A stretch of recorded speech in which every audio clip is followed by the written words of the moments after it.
오늘은 강하고 담대하라 라는 제목으로 말씀을 전하겠습니다. 2023년도 새해가 시작됐습니다. 올 한 해 주님께서 인도하시고 또 기쁨과 소망에 넘치시고 기도에 응답받는 복된 한 해가 되시기를 주님의 이름으로 축원합니다. 오늘 읽은 본문은 어제 우리 성구영신 예배 때 함께 묵상했던 신명기 말씀에 이어지는 내용이라고 할 수 있습니다. 모세가 하나님 앞에서 사명을 잘 감당하고 이제 하나님이 부르셔서 죽고 난 후에 그 뒤를 이어서 여호수아가 이스라엘의 지도자로 세워지는 그 상황에서 하나님께서 여호수아에게 주신 말씀이 바로 오늘 본문에 나오고 있습니다. 하나님이 여호수아에게 주신 말씀, 한마디로 하면은 강하고 담대하라 라는 것이었습니다. 내가 너와 함께하니까 강하고 담대하라 라는 것이었습니다. 오늘 1절부터 9절까지 보시면은 이 강하고 담대하라는 말씀이 무려 3번이나 나오는 것을 보게 됩니다. 6절에 강하고 담대하라, 7절에 오직 강하고 극히 담대하여, 또 9절에도 나오죠. 강하고 담대하라. 이 짧은 내용 가운데에 이 3번씩이나 나온다는 것은 얼마나 지금 여호수아가 하나님의 위로와 격려가 필요한 상황인지를 짐작케 하는 그런 구절임을 알 수가 있죠. 오죽했으면 하나님이 3번씩이나 이렇게 강하고 담대하라고 말씀하셨을까? 우리가 지금 이 이스라엘 백성들이 한 200만 명쯤 됩니다. 200만 명 중에 지도자로 세운다는 것 참 영광된 일이죠. 참 복된 일이고 기대가 될 만한 일입니다만은, 근데 자세히 상황을 살펴보면은 결코 그렇게 좋은 상황이 아니었다는 것을 우리가 알게 된다는 것이죠. 하나님의 위로가 필요한. 우선 우리가 어저께 잠깐 살펴봤습니다마는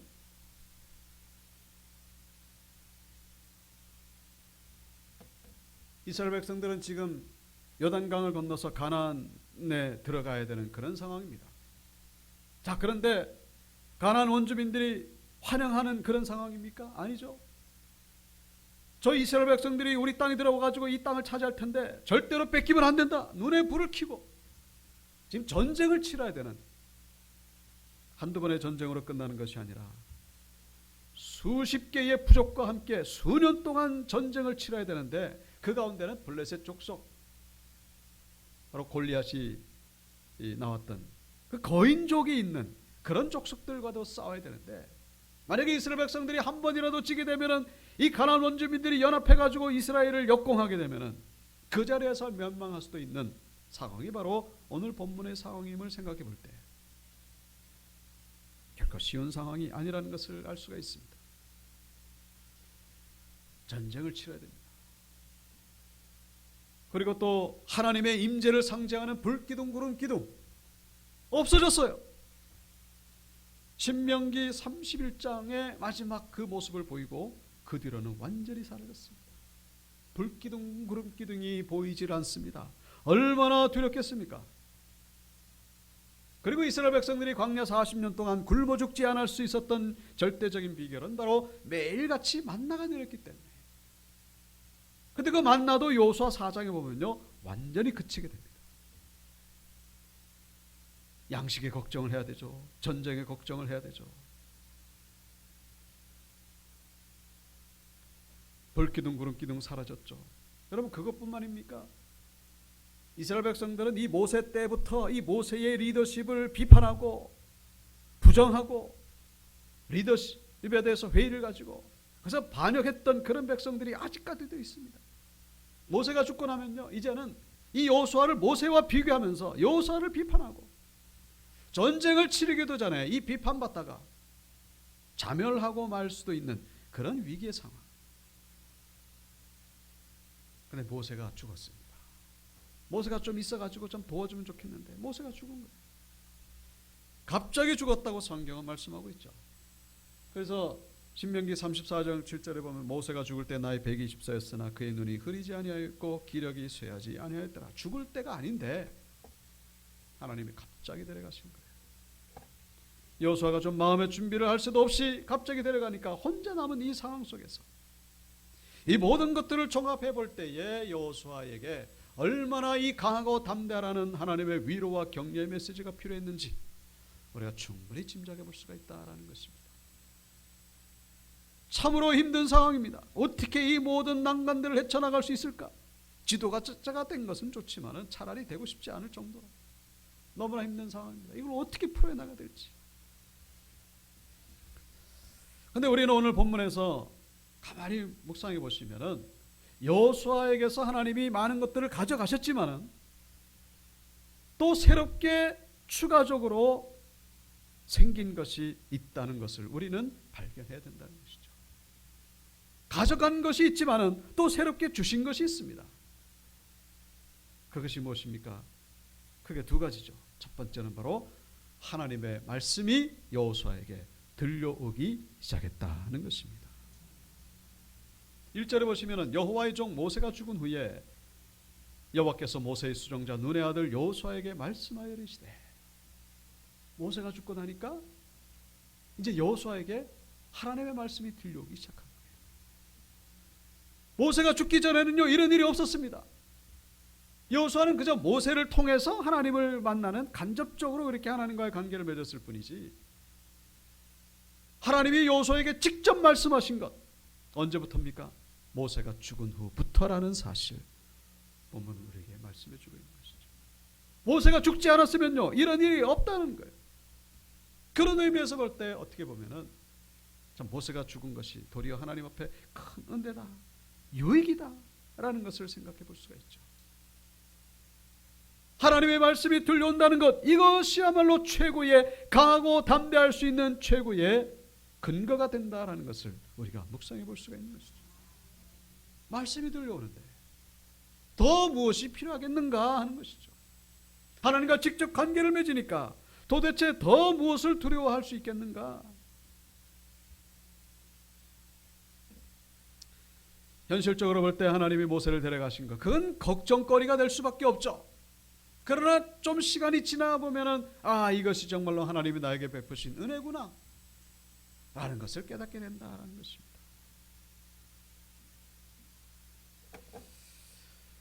요한복음 16장에 보시면은 지금 내가 나를 보내신 이에게로 가는데 너희 중에서 나더러 어디로 가는 자가 묻는 자가 없고 도리어 내가 이 말을 함으로 너희 마음에 근심이 가득하였도다. 그러나 내가 너희에게 실상을 말하노니 내가 떠나가는 것이 너희에게 유익이라. 내가 떠나가지 아니하면 보혜사가 너희에게로 오시지 아니할 것이요 가면 내가 그를 너희에게 보내리니. 예수님이 십자가에서 죽으시기 전에 나는 떠나간다, 나는 떠나간다. 그러니까 이 제자들이 근심으로 가득 찬 거예요. 도대체 어디로 가신단 말이에요? 뭐 돌아가신다는 얘기일 텐데 근심이 가득 찼습니다. 그랬을 때에 주님이 하신 말씀 뭡니까? 내가 가는 것이 너희에게 유익이다라는 거예요. 내가 가면은 보혜사, 성령님이시죠. 보혜사 성령님이 나 대신해서 오기 때문에 그분은 나보다 더 너희들에게 유익하다. 예수님은 육체로 거하시기 때문에 시간과 공간의 제약을 받을 수밖에 없죠. 그러나 성령님은 그렇지 않습니다. 시간과 공간의 제약을 받지 아니할 뿐만 아니라 우리 심령 안에 들어오실 수 있기 때문에 육체로 계신 예수님보다 영으로 계신 예수님이 더 유익하기 때문에 그것을 너에게 보낸다. 대신에 나는 간다. 여러분 지금 당장 생각하면 근심거리지만 좀 더 시간이 지나 보면 얼마나 우리에게 유익함이었는지 알게 된다라는 사실입니다.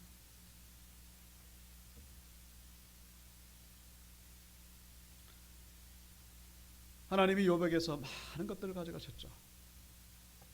건강을 가져가시고 재물을 가져가시고 자녀를 가져가시고 심지어는 아내까지. 욥을 저주하고 떠났습니다.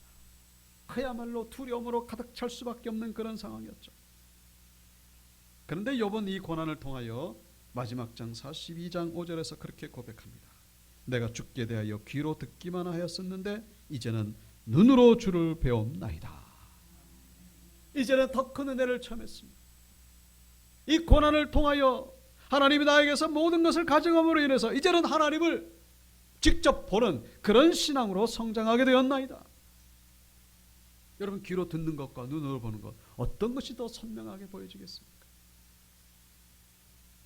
하나님은 욥에게 하나님 당신을 드러내시기 위하여 이 모든 것들을 가져가셨다라는 사실. 그런데 가져가시기만 했습니까? 그게 아니죠. 그 후에 갑절의 축복을 주셨다라고 성경은 기록하고 있죠. 재물도 갑절로, 건강도 갑절로, 자녀도 갑절로.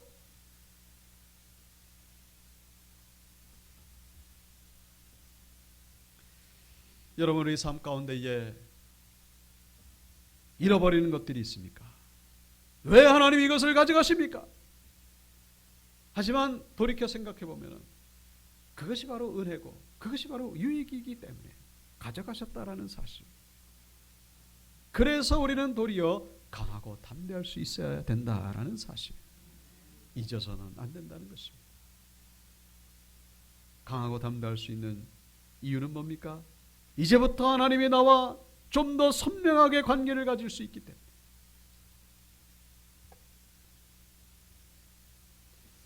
하림 기업의 김홍국 대표 얘기를 들어보셨습니까?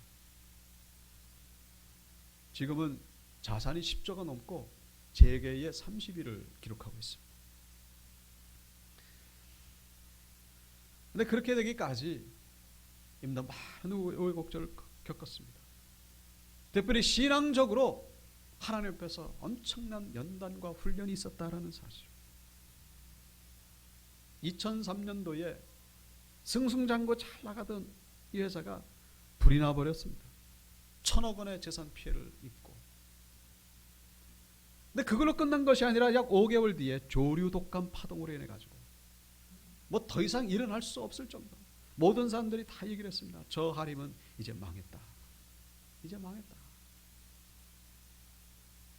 그때 당시 이분이 나이가 40대 중반이었는데 2003년도 잠을 자면은 새벽 2시에 깹니다.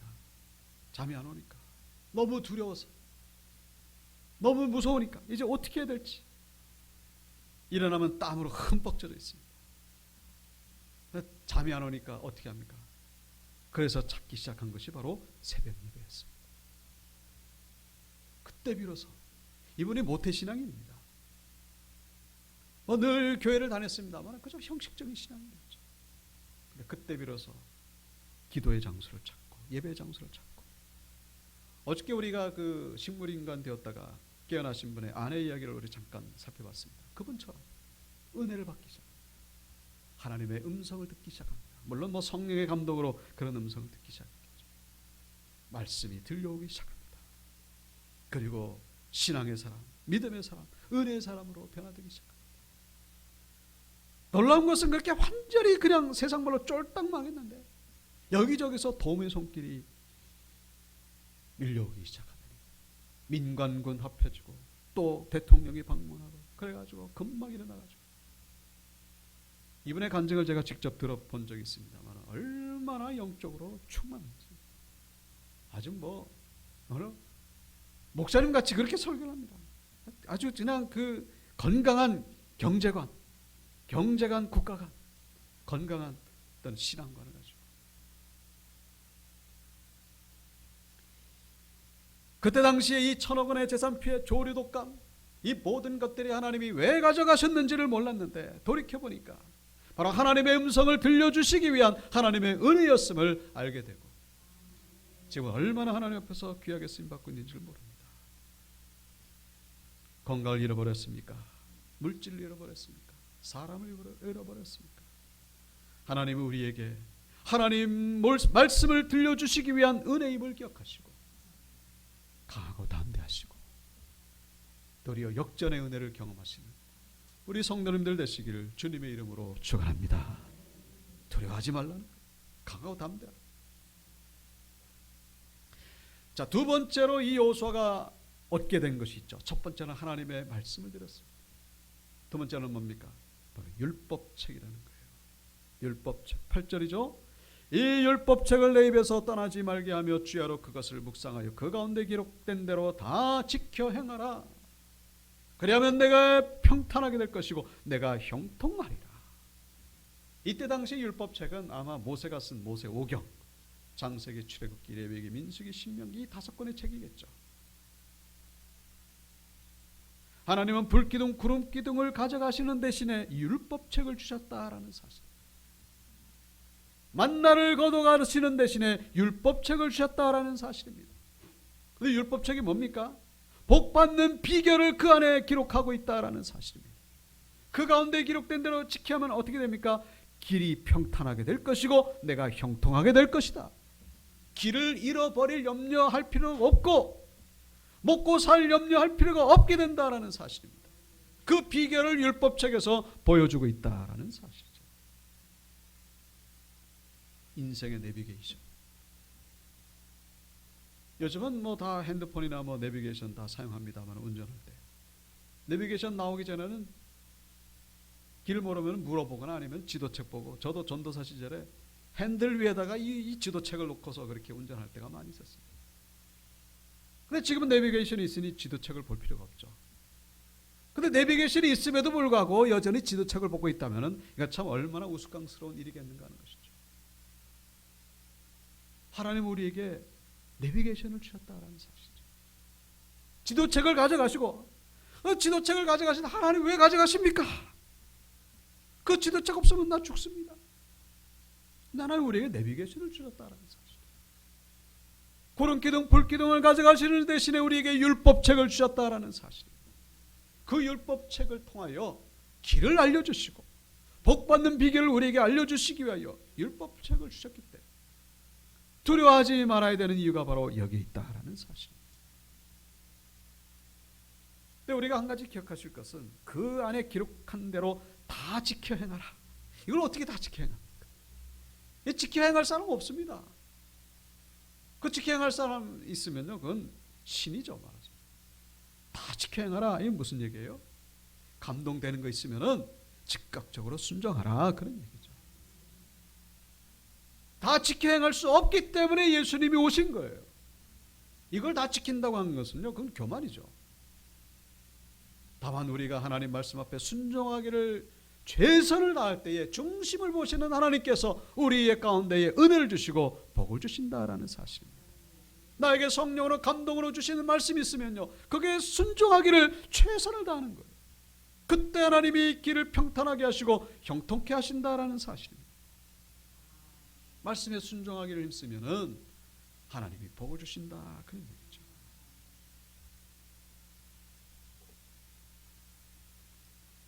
충주에 그 용원교회라고 있습니다. 임만재 목사님. 이분이 원래부터 신학을 하려던 그런 분은 아니고 교회 다니는 형을 빼내오기 위해서 교회 갔다가, 근데 그 메시지가 그 효에 대해서 말씀하시는 것을 듣게 됩니다. 그걸 듣고 나서 이 교회가 괜찮은 데였네. 그리고서 교회에 등록하게 된 그런 분입니다. 그런데 이 교회가 전교인이 7명 나오는 아주 시골 교회였어요. 근데 어느 날 담임 목사님이 이제 신앙이 이제 좀 자랐죠. 시간이 지나고 그래서 이 임만재 그분 그때 당시는 집사님이었죠. 담임 목사님이 임만재 집사님에게 하시는 말씀이 교회 문을 닫아야 될 것 같다고. 그러니까 집사님이 신학을 배워가지고 이 교회를 좀 이끌어가 달라고. 그래서 이 목사님이 농담하시는 줄 알았어요. 근데 워낙에 교인이 없다 보니까 이 목사님도 뭐 또 할 수가 없어가지고 그 얘기를 하시고 그냥 떠나버렸어요. 그래서 이만재 집사님은 이게 장난하시나. 근데 6개월 동안 교역자 없이 예배를 드리니까 너무 힘들고 너무 불편해가지고 그래서 할 수 없이 야간 신학교를 다니기 시작했습니다. 그래가지고 전도사가 돼가지고 예배를 인도하기 시작했습니다. 어느 날 비장한 각오로 그 7명 교인에게 그렇게 선포를 합니다. 여러분, 3년 동안만 말씀대로 우리가 살아봅시다. 3년 동안만 말씀대로 살아보고 그래도 교회가 부흥하지 않고 우리가 복받지 않으면 그때 문을 닫아버립시다. 적어도 주일 성수 철저히 하고 11조 철저히 하고 적어도 이 10계명만이라도 우리가 제대로 지켜봅시다. 3년 동안만 해보고 안 되면은 그때 문을 닫읍시다. 그래가지고 열심히 신앙생활. 주일 예배를 드리는데 한 명이라도 늦게 오면요, 올 때까지 예배를 안 드려요. 그러니까 답답하니까 이 미리 나온 분들이 자전거를 타고 가가지고 왜 빨리 안 나오냐고 그러면서 7명 다 모이면 이제 예배를 드리기 시작하고, 저분이 500평 논을 가졌는데 이번에 수확한 쌀 중에서 11조를 드린 게 이게 11조가 아닌 것 같아. 그래가지고 11조 그걸 이제 따지를 묻는 거예요. 왜 이게 11조이겠냐고 그러면서 11조 받으러 다니기 시작합니다. 어떻게 됐겠습니까? 교인들이 떠날 줄 알았는데 점점 부흥하기 시작합니다. 그래가지고 10년이 지나고 나니까 100가정이 모여 사는 동네에 120명이 등록을 했습니다. 지금은 더 크게 부흥하고, 이번은 은퇴하셔가지고 여기저기 부흥해 다니면서 말씀 가르치시고 선한 영향력을 끼치고 있는 그런 모습을 볼 수가 있습니다. 말씀대로 사니까 정말로 복을 받는구나. 야, 이렇게 하니까 정말로 교회가 부흥하는가. 교인들이 점점 부흥하기 시작합니다. 사랑하는 성도 여러분, 동일한 은혜가 모두에게 임하게 되기를 주님의 이름으로 축복합니다. 말씀대로 살면, 다 지켜 행할 수는 없지만 성령께서 나에게 감동 주시는 대로 말씀대로 살면 하나님이 복을 주신다라는 사실. 계시록 22장 말씀이죠. 보라, 내가 속히 오리니 이 두루마리의 예언의 말씀을 지키는 자는 복이 있으리라 하더라. 말씀을 지킬 때에 복이 있을 것이라고 분명히 말씀해 주셨습니다. 말씀을 마치겠습니다. 2023년도는 이 여호수아가 정복해야 될 가나안 땅과 같다라는 사실, 우리가 묵상해 볼 수가 있죠. 이 가나안 땅 정복하는 가운데에 얼마나 많은 어려움과 얼마나 많은 걸림돌이 있겠습니까만, 그러나 우리가 두려워하지 아니하고 강하고 담대할 수 있는 이유는 바로 하나님이 우리와 함께 하시기 때문에, 우리에게 말씀이 있기 때문에, 그 말씀대로만 살면은 우리 길이 평탄하게 되고 우리가 형통할 수 있기 때문이라는 사실 기억하시고, 2023년도 정말로 이 한 해 가운데에 하나님 말씀 붙잡고 오직 하나님만 바라보시고 이 믿음으로 정말로 복된 한 해가 되시는 우리 성도님들 다 되시기를 주님의 이름으로 축원합니다.